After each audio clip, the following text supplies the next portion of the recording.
Hi guys, ഞാനാണ് നിങ്ങളുടെ സ്വന്തം അഖിൽ. ഞാൻ ഇപ്പോൾ ഈ വീഡിയോ ചെയ്യുന്നത് വേറൊന്നുമല്ല, നിങ്ങളുടെ എല്ലാവരും ചോദ്യത്തിന് ഉത്തരമായിട്ട് വന്നതാണ്.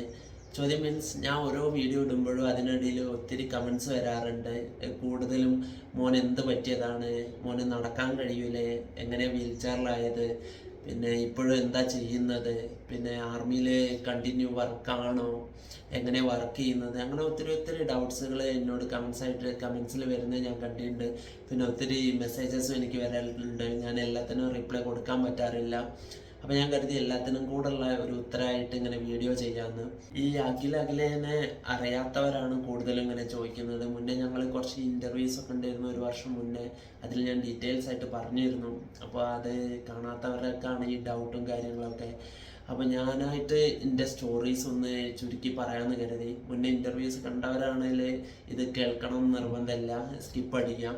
നിന്നെ സ്നേഹിക്കുന്നവരും എന്നെ ഇത് കൂടുതൽ അറിയണം എന്നുള്ളവർക്ക് എൻ്റെ ഈ വീഡിയോ കേൾക്കാം. എൻ്റെ സ്റ്റോറി പറയുന്നതിന് മുന്നേ എനിക്കൊരു കാര്യം പറയാതിരിക്കാൻ പറ്റില്ല. കാരണം എൻ്റെ കമൻസിൽ ഞാൻ അധികം കാണാറുണ്ട്. എൻ്റെ എക്സസൈസിൻ്റെ വീഡിയോസോ അല്ലെങ്കിൽ ഞാൻ നടക്കുന്ന വീഡിയോസൊക്കെ ഇടുമ്പോൾ ഒത്തിരി അമ്മമാരാണെങ്കിലും എൻ്റെ കൂട്ടുകാരാണെങ്കിലും എല്ലാവരും കമൻസ് ഇടാറുണ്ട്. മോനെ എൻ്റെ പ്രാർത്ഥന ഉണ്ട്, മോൻ പെട്ടെന്ന് സുഖാവട്ടെ, മോനെ നടക്കാൻ പറ്റട്ടെ, അങ്ങനെ ഒത്തിരി കമൻസ് ഉണ്ട്. അപ്പോൾ അതൊക്കെ കാണുമ്പോൾ എനിക്ക് ഒത്തിരി സന്തോഷം സപ്പോർട്ടുമാണ് കിട്ടുന്നത്. നിങ്ങളെ ഈ സ്നേഹത്തിനും എല്ലാത്തിനും ഒത്തിരി നന്ദിയുണ്ട്. അപ്പോൾ നന്ദി പറഞ്ഞുകൊണ്ടാണ് ഞാൻ എൻ്റെ വീഡിയോ തുടങ്ങുന്നത്. അപ്പോൾ എൻ്റെ ഇപ്പോൾ വീഡിയോയിലൊക്കെ നിങ്ങൾ കാണുന്നുണ്ടാവും ഞാൻ വീൽ ചെയറിലാണ്. പക്ഷെ എനിക്കും പണ്ടൊരു കാലം ഉണ്ടായിരുന്നു. ഞാൻ നടന്ന് ചിരിച്ച് എൻജോയ് ചെയ്തൊരു കാലം ഉണ്ടായിരുന്നു. അപ്പോൾ എല്ലാവരും എന്നെ ഇപ്പോൾ പുതിയതായിട്ട് കാണുന്നവരൊക്കെ എന്നെ വീൽ ചെയറിലായിരിക്കും കണ്ടിട്ടുണ്ടാവുക. അപ്പോൾ 2021 മുന്നേ ഞാനും ഒത്തിരി ഓടിച്ചാടി നടന്ന ഒരാളാണ്. അപ്പോൾ എനിക്ക് എന്താ പറ്റിയെന്ന് വെച്ചാൽ 2018 ഞാൻ ആർമിയിൽ കയറുന്നത്. അതിന് മുന്നേ എൻ്റെ സ്ഥലം കോഴിക്കോട് പെരുവയിലാണ്. കുറേ പേര് ചോദിച്ചിരുന്നു സ്ഥലം എവിടെയാണ്, കോഴിക്കോടിൽ എവിടെയാണ്. അപ്പോൾ അതുകൊണ്ടാണ് ഞാൻ പറഞ്ഞത് കോഴിക്കോട് പെരുവയിലാണ് എൻ്റെ സ്ഥലം. അപ്പോൾ +2 കഴിഞ്ഞ് 3 വർഷം ഞാൻ KMCT കള്ളന്തോട് KMCTയിൽ ഡിപ്ലോമ ചെയ്തിരുന്നു. അത് കഴിഞ്ഞിട്ടാണ് ഞാൻ ആർമിയിൽ ജോയിൻ ചെയ്യുന്നത്. 2018 ഒഡീഷയിലായിരുന്നു ഫസ്റ്റ് എൻ്റെ പോസ്റ്റിങ്. അവിടെയാണ് ഞാൻ 1.5 വർഷം ട്രെയിനിങ് ചെയ്തത്. ഒത്തിരി കഷ്ടപ്പെട്ടിരുന്നു. ട്രെയിനിങ് ടൈമിലാണെങ്കിലും ഈ ആർമിയിൽ കിട്ടാൻ വേണ്ടിയിട്ടും ഞാൻ പെരുവയിലെ സ്കൂൾ ഗ്രൗണ്ടിലൊക്കെ ഒത്തിരി ഓടി നന്നായി ട്രൈ ചെയ്തിട്ട് തന്നെയാണ് എനിക്ക് ആർമിയിൽ കയറാൻ പറ്റിയത്. ദൈവാനുഗ്രഹം കൊണ്ട് എനിക്ക് ഫസ്റ്റ് മെഡിക്കലും ഒക്കെ ഫിറ്റായി ഞാൻ ഫസ്റ്റ് ട്രൈയിൽ തന്നെ എനിക്ക് ആർമിയിൽ കിട്ടി.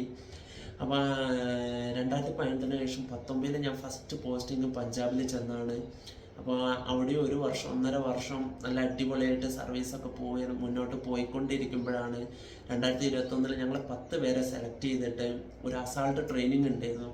അപ്പോൾ അതിൽ ഞങ്ങൾ ഡെയിലി 10 പേരും ഡെയിലി കണ്ടിന്യൂസ് പ്രാക്ടീസ് ചെയ്യുന്നു. രാവിലെ വൈകുന്നേരം റൈഫിളും പിന്നെ ബാക്കിലൊരു ക്യാരി പിറ്റും ഒക്കെ വെച്ചിട്ട് 22 ഒബ്സ്റ്റക്കിൾ കവർ ചെയ്യണം. 12 മിനിറ്റ് കൊണ്ട്. അത് ഞങ്ങൾ ഡെയിലി പ്രാക്ടീസ് ചെയ്യുന്നതിൻ്റെ ഇടയിൽ ഒരു ദിവസം മേലേന്ന് കയറ് പൊട്ടിയിട്ട് ഞാൻ ബാക്ക് അടിച്ച് വീണായിരുന്നു. അതിപ്പോഴും എങ്ങനെയാണ് വീണതെന്ന് എനിക്ക് ഓർമ്മയില്ല. കാരണം എനിക്ക് അന്ന് ഒരു ദിവസം ബോധം പോയിരുന്നു ഞാൻ വീഴുമ്പോഴേ. അപ്പോൾ എന്നോട് കൂടെ ഉള്ളവർ പറഞ്ഞാണ് ഒരു കയറ് പൊട്ടിയിട്ട് എൻ്റെ ബാലൻസ് പോയിട്ട് ഞാൻ ബാക്ക് അടിച്ച് വീണാണ്. അപ്പോൾ അതിൽ എനിക്ക് ബാക്കിൽ നട്ടെല്ലിന് സ്പൈൻ ഇഞ്ചുറി പറ്റി, സ്പൈന് കംപ്രഷൻ ആയതാണ്. അപ്പോൾ 2021 മുതൽ എനിക്ക് ഇറക്കി താഴോട്ട് പാരലൈസ് ആയിരുന്നു. 1 മാസം ഞാൻ ചണ്ഡി മന്ദിറിൽ അവിടെ കമാൻഡോ ഹോസ്പിറ്റലിൽ അഡ്മിറ്റ് ആയിരുന്നു. 1 മാസം എനിക്ക് ഇപ്പം നിങ്ങൾ കാണുന്ന പോലെ ഇങ്ങനെ ഇരിക്കാൻ പോലും പറ്റില്ലായിരുന്നു. ഞാൻ ഫുള്ള് ബെഡിലായിരുന്നു. എനിക്കൊന്നും ഇരിക്കാൻ പോലും പറ്റില്ല. ഭക്ഷണമൊക്കെ ഞാൻ കിടന്നിട്ടായിരുന്നു കഴിക്കൽ. അങ്ങനെ 1 മാസം എന്ന് പറഞ്ഞാൽ ഞാൻ ഫുള്ള് ഡിപ്രഷനിലായിരുന്നു.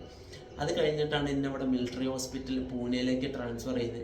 പിന്നെ 2021 മുതൽ 4 വർഷം ഞാൻ ഇവിടെ പൂനെ ഹോസ്പിറ്റലിലായിരുന്നു. അപ്പോൾ ഇവിടെ വന്ന് ബാക്കിയുള്ളവരെ കണ്ടിട്ടൊക്കെയാണ് ഞാൻ മോട്ടിവേഷൻ ആയത്. എന്നെക്കാട്ടിലും കഷ്ടം അനുഭവിക്കുന്നവർ ഒത്തിരി പേരുണ്ട് ആർമിയിൽ. അപ്പോൾ അവർ അടിച്ചു പൊളിച്ച് ചിരിച്ച് കളിച്ച് ജീവിക്കുന്നത് കണ്ടിട്ടാണ് ഞാൻ മോട്ടിവേറ്റ് ആയത്. അങ്ങനെ ഇരിക്കെ 2021 സോഷ്യൽ മീഡിയ വഴിയാണ് ഞാൻ എൻ്റെ വൈഫിനെ പരിചയപ്പെടുന്നത്. അന്ന് ഞങ്ങൾ നല്ല സുഹൃത്തുക്കളായിരുന്നു. അപ്പോൾ അവൾ എന്നെ പ്രൊപ്പോസ് ചെയ്തപ്പം ആണ് ഞാൻ എൻ്റെ കാര്യങ്ങളൊക്കെ പറയുന്നത്. ഞാൻ വീൽ ചെയറിലാണ്, നീ വിചാരിക്കുന്ന പോലെ ഒരു ആർമിക്കാരനല്ല, വീൽ ചെയറിലുള്ള ഒരു ആർമിക്കാരനാണ്. അപ്പോൾ എൻ്റെ എന്തൊക്കെ ബുദ്ധിമുട്ടുകൾ ഉണ്ടോ, എനിക്ക് എന്തൊക്കെ ചെയ്യാൻ പറ്റും ചെയ്യാൻ പറ്റൂല, അതൊക്കെ ഞാൻ അവളെ പറഞ്ഞ് മനസ്സിലായി. അപ്പോഴും അവളുടെ റീപ്ലൈ എന്നെ തന്നെ മതിയെന്നായിരുന്നു. എൻ്റെ കൂടെ അവൾക്ക് സന്തോഷമായിട്ട് ജീവിക്കാൻ പറ്റുള്ളൂ, വേറെ ആരെ കിട്ടിയാലും ഈ സന്തോഷം കിട്ടൂല എന്നൊക്കെ പറഞ്ഞ് അവളെ എന്നെ തന്നെ മതി എന്നുള്ള വാശിയിലായിരുന്നു. അപ്പം ഞാൻ കുറേ പറഞ്ഞ് മനസ്സിലാക്കിയായിരുന്നു. അപ്പോൾ ഞാൻ എന്ന വ്യക്തിനെ അവൾ സ്നേഹിച്ച്. അപ്പം അവൾക്ക് ഇനിയിപ്പോൾ എന്തൊക്കെ പ്രശ്നങ്ങളുണ്ടെങ്കിലും അവൾ എന്നെ കെട്ടുമെന്ന് പറഞ്ഞു. അങ്ങനെ ഞങ്ങൾ 3 വർഷം സ്നേഹിച്ചു. ഞാൻ ഇതേ കണ്ടീഷനിലായിരുന്നു. അവൾ എന്നെ നല്ല സപ്പോർട്ടായിട്ട് നിന്ന് 3 വർഷം സ്നേഹിച്ച് 2024 ഏപ്രിലായിരുന്നു ഞങ്ങളെ മാരേജ്. ആ മാരേജിൻ്റെ ടൈമിൽ അവളുടെ വീട്ടുകാരൊന്നും സപ്പോർട്ടല്ലായിരുന്നു. അവൾ എൻ്റെ കൂടെ ഇറങ്ങി വന്നായിരുന്നു. അപ്പോൾ വീട്ടിലൊന്നും സമ്മതമല്ലായിരുന്നു. പിന്നെയെന്ന് പറഞ്ഞാൽ ഈ മാരേജിന് ശേഷം ഞങ്ങളൊരു ഇൻ്റർവ്യൂ ഉണ്ടായിരുന്നു. അപ്പോൾ കുറച്ച് ഇൻ്റർവ്യൂസിലൂടെ ഞങ്ങളെ സ്റ്റോറിയൊക്കെ എല്ലാവരും അറിഞ്ഞപ്പം, അതേപോലെ അവളുടെ വീട്ടിൽ പറഞ്ഞപ്പം ഭയങ്കര സപ്പോർട്ടായിരുന്നു. അതായത് എൻ്റെ സ്റ്റോറി എനിക്ക് എന്ത് പറ്റിയാന്ന് അവർ അറിഞ്ഞപ്പോൾ പിന്നെ അവർക്ക് മനസ്സ് മാറി എന്നെ സ്വന്തം മോനെ പോലെ കാണാൻ തുടങ്ങി. അവളുടെ അച്ഛനൊക്കെ എന്നെ വീഡിയോ കോൾ ചെയ്യാൻ തുടങ്ങി. പിന്നെ അവരും എന്നെ സ്വന്തം മോനെ പോലെ സ്നേഹിക്കാൻ തുടങ്ങി. ഇപ്പം ഞങ്ങളെ 2 വീട്ടുകാരായിട്ട് ഒരു പ്രശ്നമില്ല, നല്ല അടിപൊളിയായിട്ട് പോകുന്നുണ്ട്. 2 വീട്ടിലും പ്രശ്നമില്ല. ഇപ്പം ഞങ്ങൾ കഴിഞ്ഞ ലീവിന് പോയപ്പോൾ ഈ അടുത്ത് 1 മാസം മുന്നേ ഞങ്ങൾ ഗുരുവായൂർ വെച്ച് മാല ഇട്ടിരുന്നു. അത് ഞങ്ങളൊരു നേർച്ചയായിരുന്നു. അച്ഛൻ്റെ അമ്മേൻ്റെ ഒക്കെ കൂടെ നിന്നിട്ട് ഞങ്ങൾക്കൊന്ന് മാല ഇടണമെന്ന്. അപ്പോൾ അവരുടെ അനുഗ്രഹത്തോടെ ഞങ്ങൾ മാല ഇടാൻ പറ്റി. അവളുടെ വീട്ടുകാരും ഉണ്ടായിരുന്നു, എൻ്റെ വീട്ടുകാരും ഉണ്ടായിരുന്നു. ഞാൻ പിന്നെ ഈ ലീവിന് കൊല്ലത്ത് അവളുടെ വീട്ടിൽ പോയി. അവളുടെ വീട് കൊല്ലം ചവറയിലാണ്. അപ്പോൾ അവിടെ പോയി ഒരു ദിവസം നിന്നിരുന്നു. അതിൻ്റെ വീഡിയോ എടുക്കാൻ പറ്റിയില്ല, അന്ന് തിരക്കിലായിരുന്നു. അപ്പോൾ ഒരു ദിവസം നിന്നിട്ടൊക്കെയാണ് വന്നത്. അവളുടെ അനിയനാണേലും അമ്മയാണേലും ഒക്കെ എന്നോട് ഭയങ്കര സ്നേഹമാണ്. അനിയനും അവളും കൂടിയാണ് എന്നെ എടുത്ത് വീടിൻ്റെ ഉള്ളിലേക്ക് കയറ്റിയതൊക്കെ. അവിടെ സ്റ്റെപ്പ് ആയിരുന്നു. അപ്പോൾ അനിയനും അവളും കൂടെ പിടിച്ചിട്ടാണ് എന്നെ ഉള്ളിലേക്ക് കയറ്റിയതൊക്കെ. അപ്പോൾ അവനും ഇപ്പോൾ കട്ടയ്ക്ക് ഒരു അളിയൻ എന്ന നിലയിൽ കട്ടയ്ക്ക് കൂടെ ഉണ്ട്. അപ്പോൾ ഞാൻ പറഞ്ഞു തന്നത്, ഞാൻ ഇപ്പോൾ ഈ സ്ഥിതിയിലാണെങ്കിലും ഇപ്പോഴും അടിച്ചു പൊളിച്ച് സന്തോഷത്തോടെ ജീവിക്കുന്നതിന് കാരണം അവളാണ്. നല്ല സപ്പോർട്ടാണ് അവളെ ഭാഗത്തുനിന്നും, പിന്നെ എൻ്റെ ഫാമിലീൻ്റെ ഭാഗത്തുനിന്നും ഒക്കെ നല്ല സപ്പോർട്ടാണ്. പിന്നെ നിങ്ങളെപ്പോലെയുള്ളവരുടെ ഓരോരുത്തരുടെ പ്രാർത്ഥനയും സപ്പോർട്ടും ഒക്കെ കൊണ്ട് തന്നെയാണ് ഞാൻ എപ്പോഴും എൻജോയ് ചെയ്ത് ജീവിക്കുന്നത്. ഞങ്ങൾ ഒരുമിച്ച് അടിച്ചു പൊളിച്ച് ജീവിക്കുന്നത് നിങ്ങൾ കാരണം, എല്ലാവരുടെ പ്രാർത്ഥനയും കൊണ്ടാണ്. അപ്പോൾ ഇതാണ് എൻ്റെ ജീവിതത്തിലുണ്ടായ ട്രാജഡിയും പിന്നെ നടന്ന സംഭവങ്ങളൊക്കെ. പിന്നെയുള്ള ചോദ്യം എന്ന് പറഞ്ഞാൽ, ഞാൻ ഇപ്പോഴും ആർമിയിൽ എങ്ങനെ സർവീസ് ചെയ്യുന്നതെന്നാണ്. ഞാൻ ഇപ്പോഴും ആർമിയിൽ നിന്ന് പോകുന്നില്ല, പെൻഷനായിട്ടൊന്നുമില്ല, ഇപ്പോഴും സർവീസ് ചെയ്യുന്നുണ്ട്. ഈ ആർമിയിലെന്ന് പറഞ്ഞാൽ വെറും നമ്മൾ തോക്കൊക്കെ പിടിച്ചുള്ള ഡ്യൂട്ടി മാത്രമല്ല ഉള്ളത്, അല്ലാതെയും ഉണ്ട്. ഇപ്പം ഞാൻ ഇവിടെ മിലിറ്ററി ഹോസ്പിറ്റലിൽ അറ്റാച്ച് ആയിട്ട് ഇവിടെ QMT എന്ന് പറഞ്ഞൊരു ഇൻസ്റ്റിറ്റ്യൂട്ട് ഉണ്ട്. അപ്പോൾ ഇവിടെ ഞാൻ 4 വർഷത്തെ കോഴ്സ് ചെയ്യാണ്. അപ്പം കോഴ്സ് മീൻസ് കമ്പ്യൂട്ടർ കോഴ്സ് ചെയ്യാണ്. 3 വർഷത്തെ കോഴ്സാണ്. പിന്നെ 1 വർഷം ട്രെയിനിങ് ആണ്. അപ്പോൾ ടോട്ടൽ 4 വർഷം എനിക്കിവിടെ നിൽക്കാം. അപ്പോൾ എൻ്റെ യൂണിറ്റ് ആസാമിലാണ്. അപ്പോൾ അവിടെ പോയാൽ എനിക്ക് പഴയ പോലെ ഡ്യൂട്ടി നോക്കാൻ പറ്റാത്തതുകൊണ്ട് ഞാൻ ഇവിടെ പഠിക്കുകയാണ്. ഇതിന് റീസെറ്റിൽമെൻറ്റ് കോഴ്സ് എന്ന് പറയും. കാരണം ഇപ്പോൾ ആർമിയിൽ നിന്ന് പോന്നാലും നമുക്ക് എന്തെങ്കിലും ബിസിനസ്സൊക്കെ ചെയ്യാൻ വേണ്ടിയിട്ട് പഠിക്കുന്ന കോഴ്സാണ്. അപ്പോൾ 4 വർഷം വരെ ഞാൻ ഇവിടെ തുടരും. പിന്നെ അത് കഴിഞ്ഞിട്ട് ഒന്നെങ്കിൽ ഞാൻ എൻ്റെ യൂണിറ്റ് പോകും, ക്യാൻറ്റീനിലോ അല്ല അവിടെ ഓഫീസിലോ അങ്ങനെ എന്തെങ്കിലും വർക്ക് ചെയ്യും. അപ്പോൾ എൻ്റെ യൂണിറ്റിലെ കമാൻഡർ കാരണമാണ് ഞാൻ എപ്പോഴും നിൽക്കുന്നത്.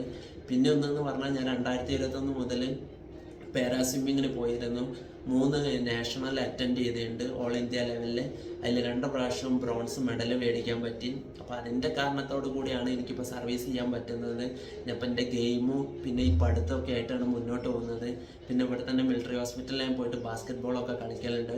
അപ്പോൾ കൂടെ ഉള്ളവരെ നിങ്ങളും കണ്ടിട്ടുണ്ടാവും. ഞാൻ മാത്രമല്ല, അങ്ങനെ ഒത്തിരി ആക്സിഡൻറ്റ് പറ്റിയ വേറെ ബോംബ് ബ്ലാസ്റ്റിലോ അല്ലെങ്കിൽ പിന്നെ നാട്ടിൽ നിന്ന് പറ്റിയോ അങ്ങനെ ഒത്തിരി കേസുകളുള്ള ആർമിക്കാർ ഒത്തിരി പേരുണ്ട്.